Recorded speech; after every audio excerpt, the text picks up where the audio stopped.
We're hearing from parents who have children with autism. The Rhode Island Department of Health has added autism to its list of conditions that can be treated with medical marijuana.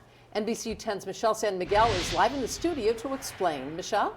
Patrice, state health officials say medical marijuana treatment has not been cleared for all those with autism. It applies to people with certain symptoms, including nonverbal patients.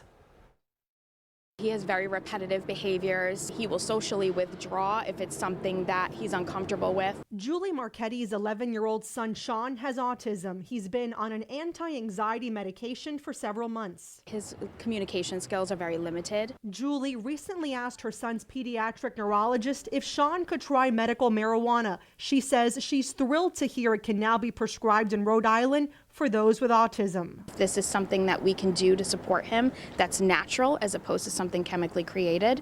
I think it's worth looking into. The Rhode Island Department of Health says patients will likely consume medical marijuana through edibles, but the state will allow it to be smoked or used as an ointment. The state says that's a conversation for doctors to have with the patient's parents. I was so happy to hear this. Wendy Fournier, the president of the National Autism Association, describes medical marijuana as a hopeful avenue of treatment for those with autism. There are only a couple of approved treatments for people with autism, and they're really just Prozac, an antidepressant, and Risperdal.